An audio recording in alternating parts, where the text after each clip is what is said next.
I never thought revenge would taste like someone else's morning coffee. Black and bitter. Sipped from a crystal mug in a penthouse that wasn't mine. But there I was, staring into the mirror at Victor Hale's smug face, my new face, while Julia's body lay cold on the lab floor downstairs. The scientists scrambling like rats in a sinking ship. I'd swapped souls with the bastard who framed me for murder. And now, with his power in my veins, I was going to burn his empire to the ground, even if it meant dragging my own ghost along for the ride. You think betrayal is just a word until it guts you like a fish on the docks of Brooklyn. Mine started with a kiss in the rain outside a dive bar in Queens, where Victor whispered promises of forever while his hands were already signing the papers that would pin his dirty deals on me. I took the fall for him. 5 years in Rikers for a corporate hit he ordered, because love makes idiots of us all. And I was the biggest fool in the 5 boroughs. They say New York chews you up and spits you out. But for me, it was more like a slow chokehold. After Rikers, I was out on parole with nothing but a cardboard box of regrets and my mutt, Rufus, a scruffy mutt with one ear half chewed off from God knows what street fight. We lived in my beat-up Honda Civic, parked in the shadow of the Verrazano Bridge, where the fog off the harbor muffled the screams of the city. I'd wake up to Rufus's wet nose nudging my cheek, his breath smelling like the half-eaten hot dogs I'd scrounged from the corner bodega. "We're survivors. Boy," I'd mutter, scratching behind his good ear, pretending that word meant something more than just not dead yet. Victor Hale? He was the golden boy of Wall Street, CEO of Hale Dynamics, a tech conglomerate that built everything from surveillance drones to neural implants, the kind that promised to enhance human potential but really just lined his pockets with blood money. We'd met 3 years before the frame-up, at a charity gala in Midtown where I was waitressing to pay for community college night classes. I was 25.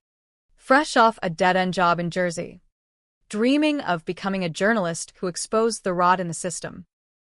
He was 38, all sharp suits and sharper smiles, the kind of guy who made you feel like you were the only person in a room full of ghosts.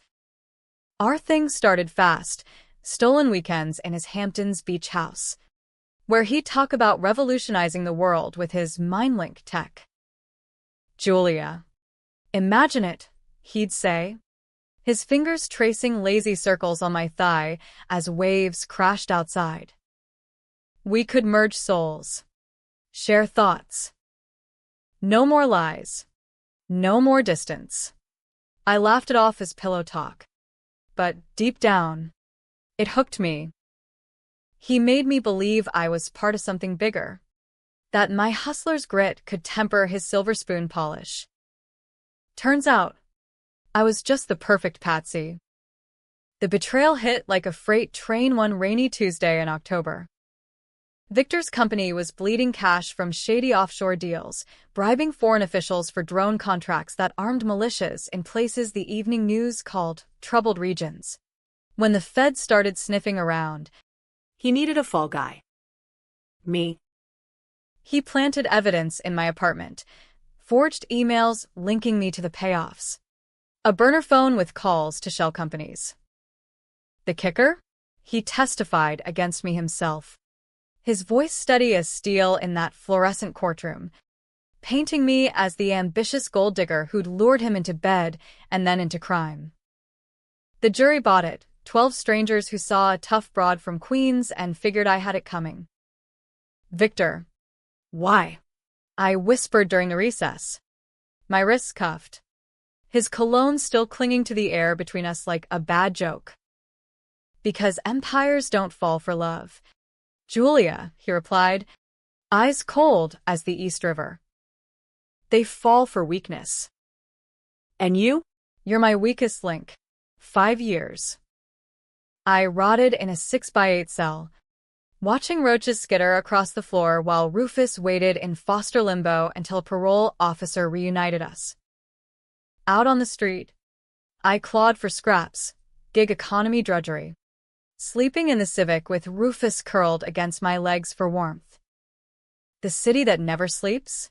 It snores right through the broken ones. Then, the letter came. Not some Hallmark card, but a lawyer's envelope slid under the car's wiper blade one gray dawn in November. My grandfather, Elias Crow, old money from the steel mills upstate, had died in his sleep at 92. We hadn't spoken since I was a kid. He disapproved of Mom's trailer park life. Cut us off like dead weight. But in his will, a codicil just for me, to my granddaughter Julia Crow, I leave my most cherished possession, not the mills, not the trusts, but the collar of my old hound, Buster.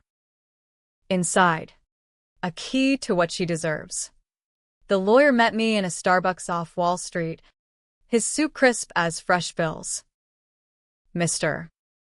Crow was eccentric, he said, handing over a velvet box. Inside, a worn leather dog collar, brass studs dulled by time, a tiny compartment hidden under the buckle. The key it revealed, not to a safe deposit box, but to a private elevator in a nondescript brownstone on the Upper East Side. Rufus and I rode up that night. The car left idling below with a for sale sign on the dash. The penthouse was a relic, dark wood panels, shelves groaning under first editions, a faint scent of pipe tobacco. In the study, the key unlocked a wall safe, revealing not gold bars, but files. Thick dossiers on Victor Hale, stamped with Elias's monogram. Grandpa hadn't just been a mill owner, he'd been a silent investor in early neural tech, a ghost in the machine who saw Victor's rise and smelled the fraud. He stole your future. Julia, one yellowed note read in Grandpa's spidery script. Take it back. Deeper in the safe, a prototype. A sleek neural injector, Hale Dynamics branding etched on the side, Victor's MindLink device. Swiped by Grandpa's spies years ago. Instructions clipped to it. Soul transference. Experimental. Irreversible. My hands shook as I read. The betrayal deepened. Grandpa knew about the frame-up. Had evidence to clear me, but waited, watching from afar like some vengeful god. What? To forge her in fire, the note ended. Revenge is the purest inheritance. I should have walked away. Called the cops. Exposed the files. But Rufus whined at my feet, and in that moment, staring at the injector, I saw Victor's face in every shadow, the man who'd turned my life to ash.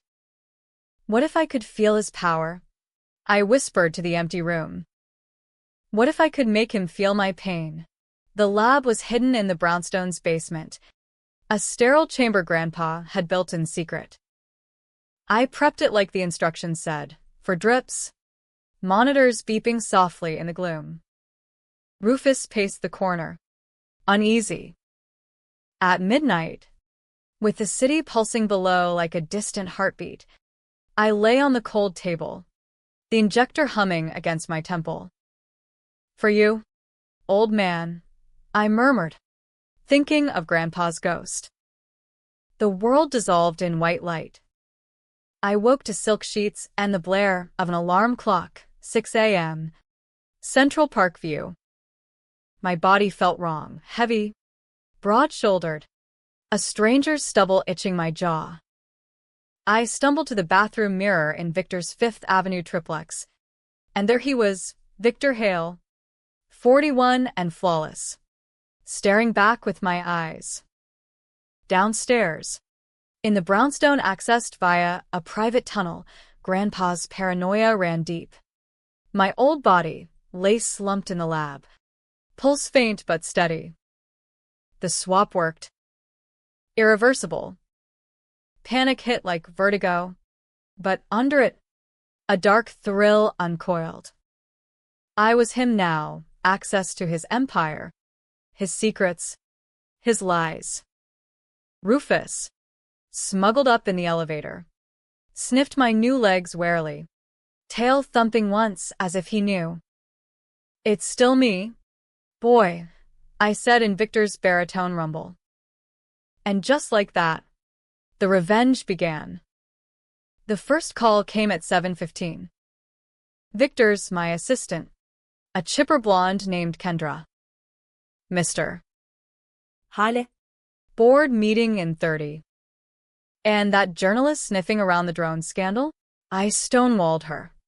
Irony tasted sweet. I dressed in his bespoke suit, the fabric whispering against skin that wasn't mine, and stepped into the elevator. Julia was dead to the world. For now. Victor Hale? He was just getting started. But as the doors closed, a whisper of doubt. What if this body rejected me? What if his soul was clawing back? I pushed it down. Betrayal had hollowed me out. Now, I'd fill the void with fire. The boardroom at Hale Dynamics HQ was a glass shark tank, views of the Hudson, egos sharp as switchblades. I strode in, Victor's swagger masking my vertigo, and took the head seat.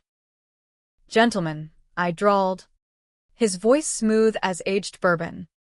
"We're pivoting. Full audit on the offshore accounts.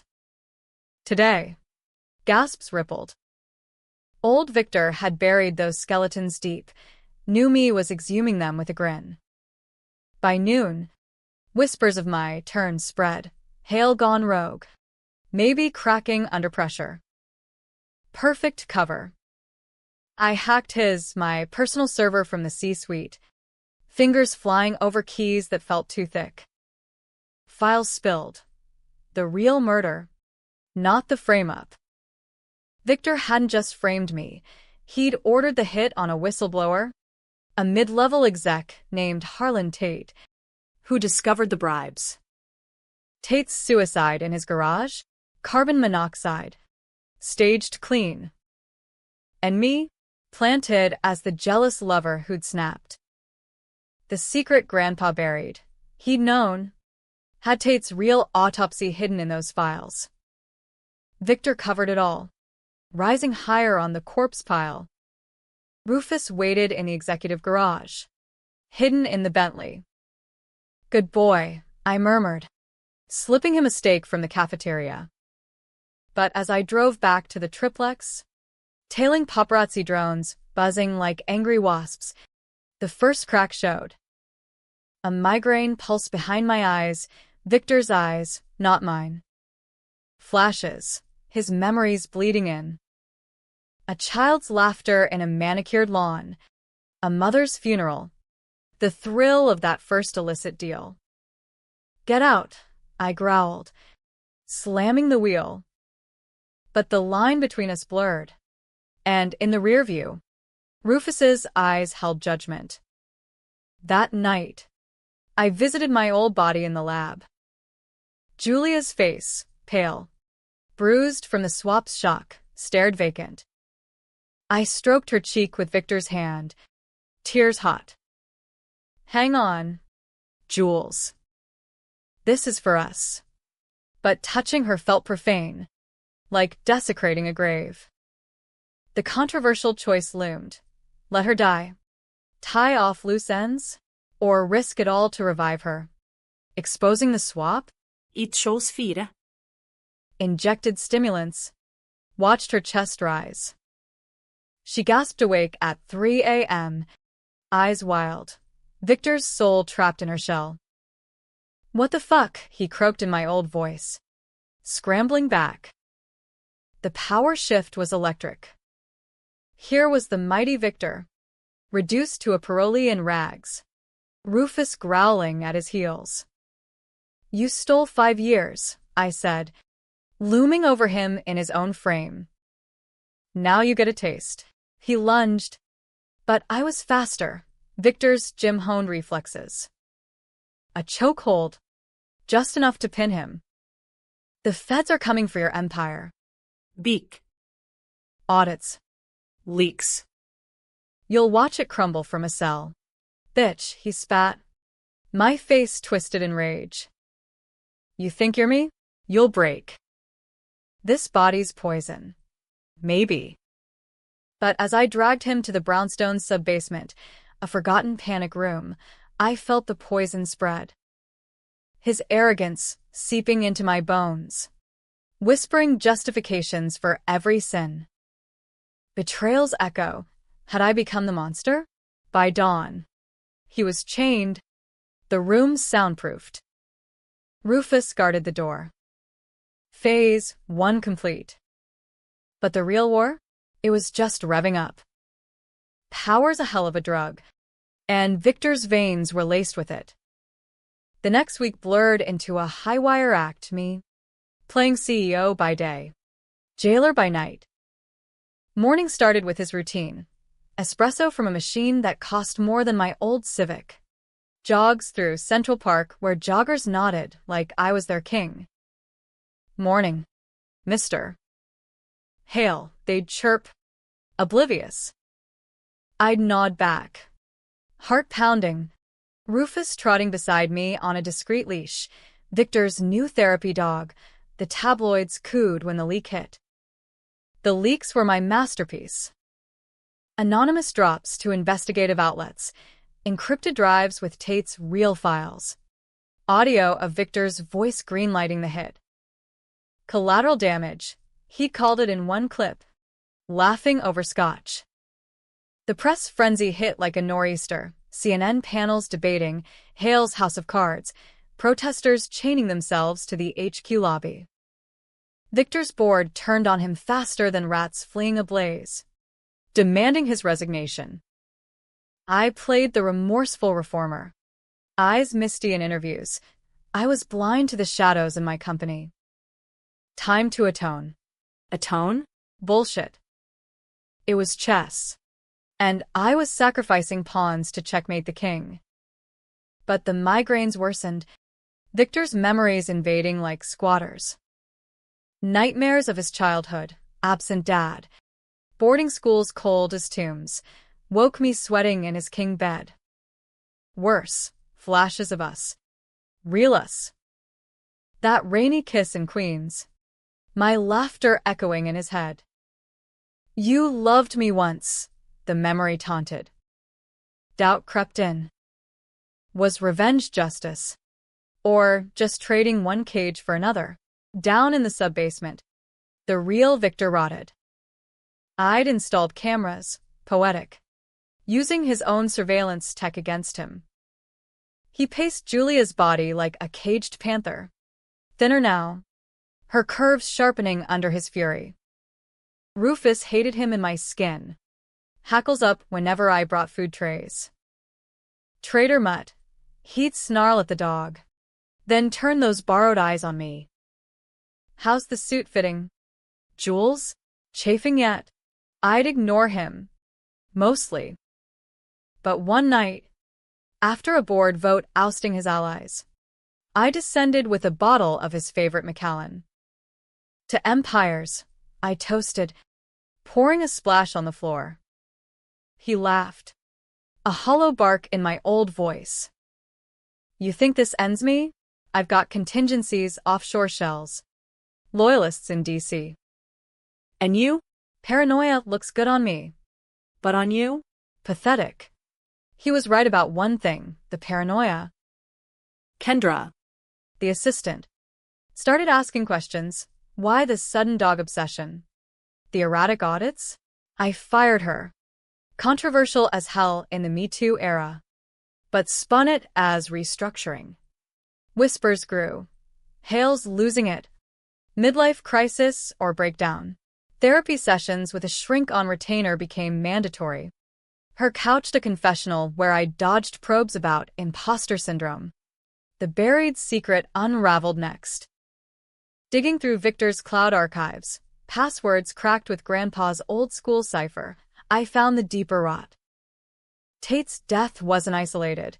It tied to a black-budget program. Echo chamber. Neural implants tested on unwitting vets. Linking minds for enhanced interrogation. Victor's baby. Funded by Shadow Pax. And the twist? Grandpa Elias wasn't just a whistleblower. He'd greenlit the early trials, profiting off the pain before pulling out in guilt. Forged in fire, his note mocked now. I'd inherited not just revenge, but complicity. The decision hit controversial. Leak echo chamber?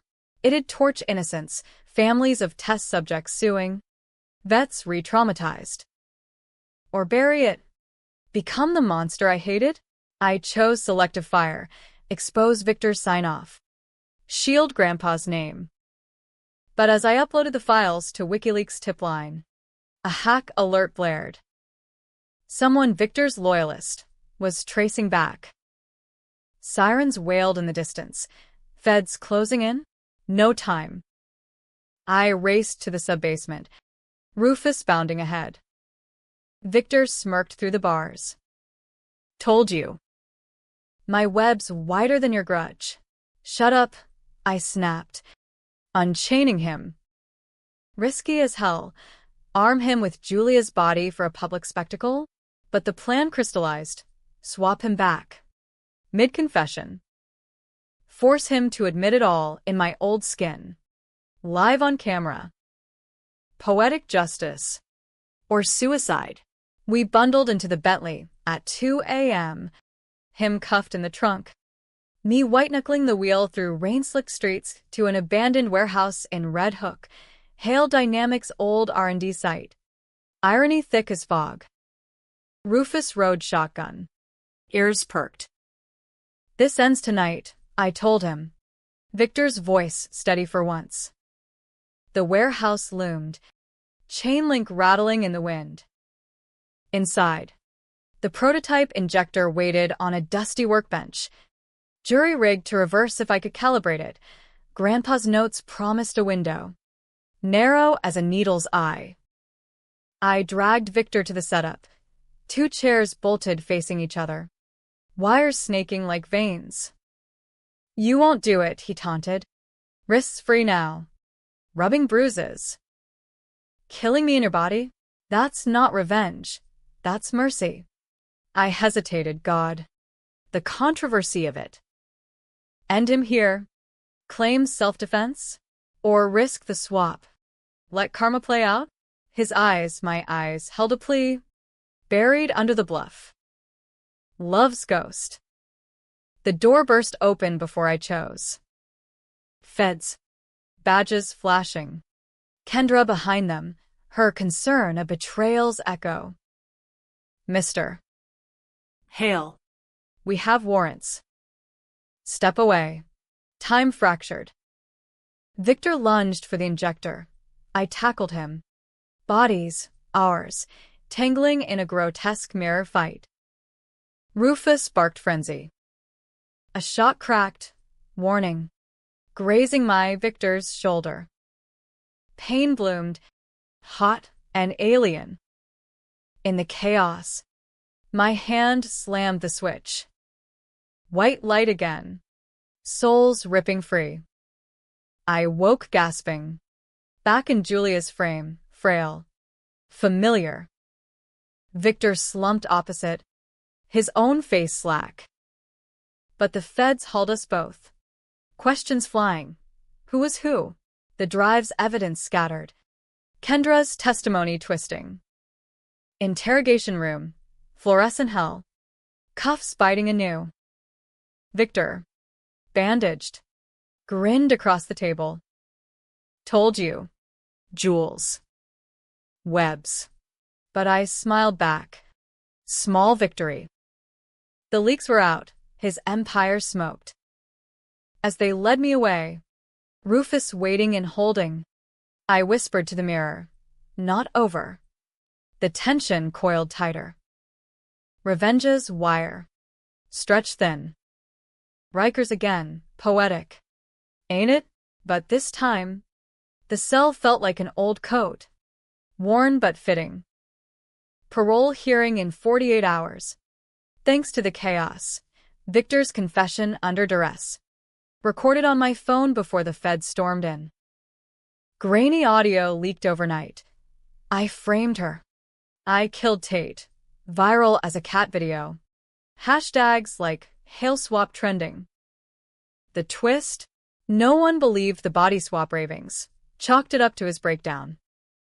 Me? The wronged ex. Clearing my name in the court of public opinion. Victor lawyered up in a psych ward. Spinning delusional episode while his remnants crumbled. Echo chamber exposed. Lawsuits raining like acid. He was done, ruined. Raging from his padded cell. But the real high came visiting Rufus in the pound. His tail a blur. We did it. Boy. Almost. The migraines lingered. Post-swap echoes. Victor's arrogance clung like smoke, snapping at guards. Eyeing the exits. Worse, dreams of his life bleeding into mine. Boardrooms where I called shots. Lovers I'd never touched. And that buried secret? Grandpa's complicity nod. His files, seized in the raid, painted him as Echo's architect, profiting off broken minds. I'd shielded him in the leaks. But now? The feds dug, and Julia Crow became suspect numero uno. Accessory after the fact? The controversial call, testify against Grandpa's ghost? Expose the full rot. Damn the family name? Or let it die with him? Preserve the innocent inheritance lie? I chose truth. Raw and ugly. In the hearing, under oath, I spilled the collar, the key, the swap. Laughter rippled, crazy prolly, until the prototype surfaced from evidence lockup. Neural scans matched, anomalous activity. Souls scuffed like fenders in a wreck. MS. Crow, the judge drawled. Southern transplant with a drawl like molasses. You expect us to buy science fiction? Test it, I shot back. Julia's fire unquenched. On volunteers. See if Victor doesn't scream my name in his sleep. They did. Partial reversal trials leaked months later, ethically dicey. Volunteers scarred. But it bought my freedom.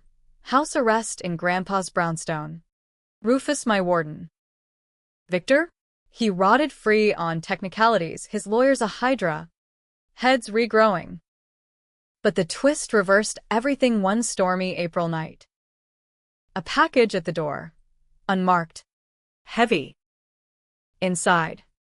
The injector. Repaired. And a note in his script. Miss me? Jules? Let's finish the dance. He'd escaped psych eval.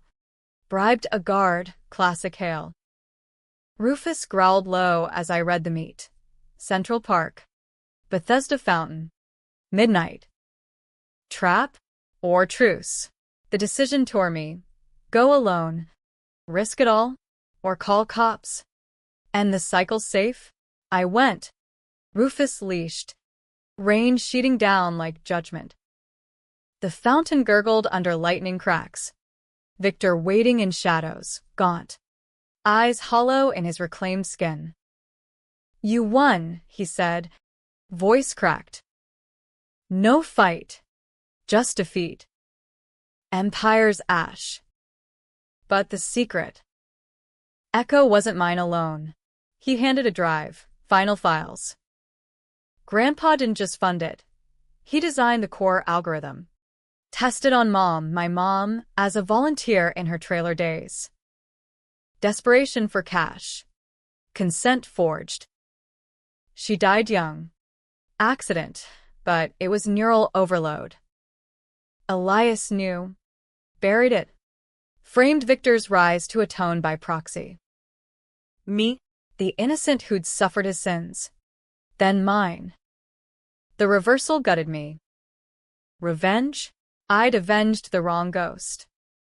Victor wasn't the sole monster. We were all echoes. Bouncing pain. Why tell me? I whispered. Rain mixing tears. Because in your skin, I felt it, he said. The choke of betrayal. And love. Jules.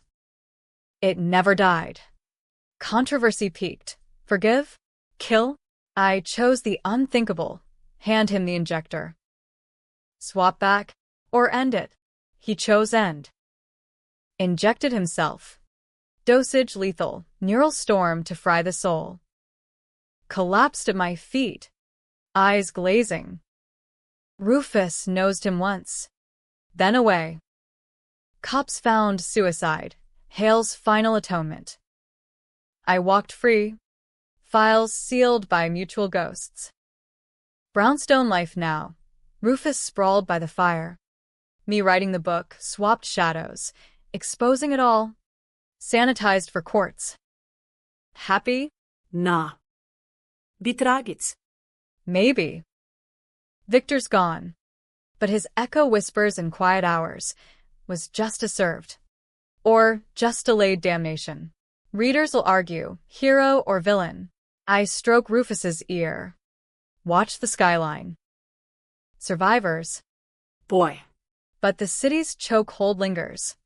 And in the mirror, two faces flicker still. The end? Or just the pause?